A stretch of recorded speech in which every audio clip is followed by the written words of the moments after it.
Baby! So this week, I mean, I know we're right on the cusp of a potential growth spurt where like everything gets thrown out of whack, but he is kind of settling into a rhythm right now. It's not an ideal rhythm, but pretty consistently he's been going to bed around 2:30 and waking up around 7:38. So, you know, that's not fantastic, but it's not bad either. And the fact that it's much more consistent than it's been is good. You know, he's still in a pretty, he's still in like the bottom 10 percentile in terms of length. Or weight or something like that. And I imagine a lot of that has to do with the fact that he just doesn't sleep as much as normal babies. Like, he doesn't nap that much during the day. We're lucky if we can get him down for, you know, half an hour here and there. But mostly he just kind of, you know, half naps while nursing, that kind of thing. So, you know, because sleeping is usually when someone's growing, yeah, it just doesn't work out that well for him. But he's putting on weight really well. You can see he's nice and pudgy. If you compare, you know, some of the videos when I was first showing him off, he was pretty skinny.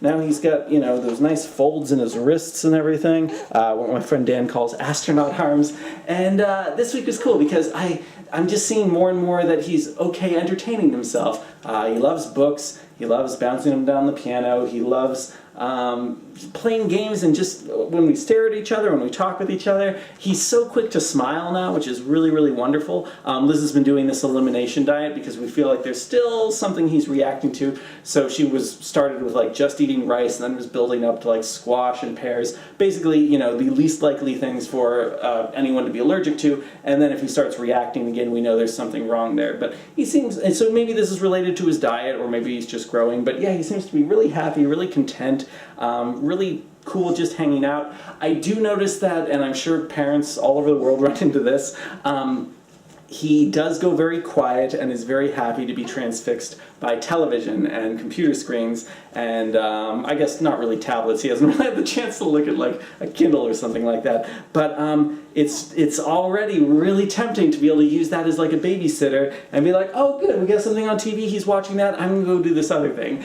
And you know, that's a really slippery slope, you know, because we want him to be learning. We don't want things to be too passive. We want him to be having tangible interaction with things. Like when we show him a book, he's touching every page, he's turning the pages, he's grunting and moving around. When he's watching TV, he's just kind of, you know, like most people. And of course he's doesn't really even have the opportunity to think too critically about what he's watching. And I just want to reemphasize again that he just seems to do so well with meeting new people. It's really cool. He's, you know, he has a great suspicious face of like, who are you? But he's very quick to smile when he meets new people. I forgot that last week's episode fell right on the cusp when our friend Rhiannon came to visit all the way from Britain. Not really, she was actually up in New Hampshire and visiting some other friends in that area, but she took a very long drive to just come see us. I think she had to drive more than she was actually here, but it was really wonderful to see her, and Alistair thought she was great, and of course she's very well connected to the United Kingdom, Britain, Scotland, Ireland, all those places, and it's fun to think that, you know, she could be kind of an aunt that, you know, teaches Alistair about a little bit about his name and where all that stuff comes from. Yeah, so we've had so many visitors, just in the past couple weeks. Annie, Chloe, Ian's family, and then, you know, we did the whole thing with our neighbors, which was fun. But I'm hoping that between now and Christmas, I know my brother is going to be coming up. I got him a Christmas present that he kind of has to build. Surprise, surprise, that should be fun.